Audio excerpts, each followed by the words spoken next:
Hello, I'm Benjamin Cousins, and this is my reflection on discussion 1.3.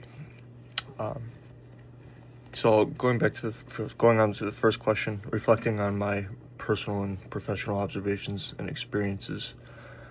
Um, how can I relate to the video? And an interesting note that I took from this video is the modern take on SUDs and our view on them today compared to the past. Times have obviously changed, and I have found that I have changed with them. When I was younger, I used to believe that alcoholics were, kind of low lifes who really would have a hard time amounting to anything in life. And as I've gone through life and understood how difficult it can be, and um, the struggles that life often brings to, especially people who go through, who kind of had a rough start, my views have changed drastically. A particular experience that has shaped my views on this subject is my interaction with a client of mine at work. I work at Parkinson's Boxing, which is a company that uses boxing and other exercise-related activities to combat the hardships of Parkinson's, including balance, and we use the boxing to help with coordination and neuroplasticity.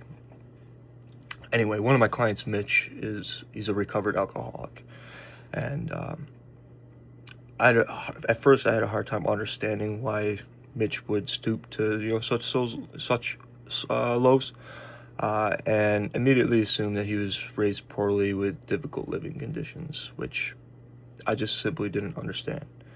After spending time with Mitch and listening to his life story, I came to learn that he simply fell down the wrong path in life and ended up where he did.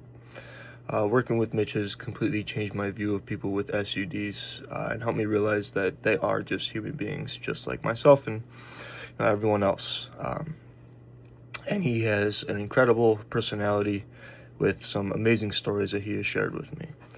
As I've aged, I have become increasingly understanding of people, and now I'm willing to be open to just about anyone willing to talk to me. And part of that is thanks to my experience with Mitch. To make a connection between that experience and chapter one, the podcast and the podcast. The podcast discusses the modern understanding of substance abuse disorders as a treatable biopsychological brain disease rather than a moral failing or character flaw. It goes over how historical views portrayed addictions as a personal weakness or a low life choice, contributing to heavy stigma, while today's perspectives use person first language. For example, person with substance use disorder, I should say, to reduce shame, promote compassion, and focus on evidence-based treatment and recovery at any stage in life. As stated previously, my views have changed drastically on this topic. I used to see these people as kind of lowlifes who weren't going to be able to amount to anything. Now I am much, much more empathetic towards them after life experiences, and especially my interactions with Mitch. Spending time with him, hearing his life story, and seeing the human side of addiction really helped me realize that people with SUDs are just like everyone else and deserving of openness and understanding rather than judgment. Strausner and Falwell, they provide an overview of dynamics of families affected by parental substance abuse and discuss issues often associated with substance abuse.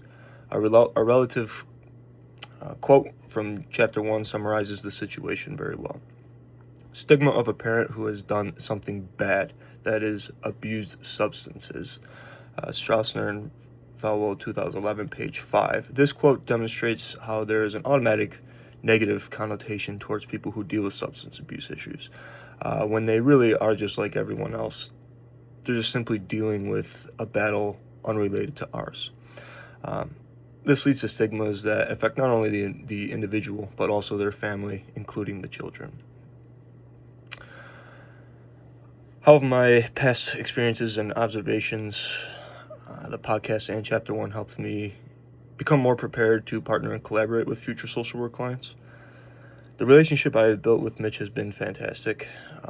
I was unfortunately slightly judgmental of Mitch when we first started working together, but I've come to see just how amazing he is. Mitch is the man, and I love talking to him about anything and everything.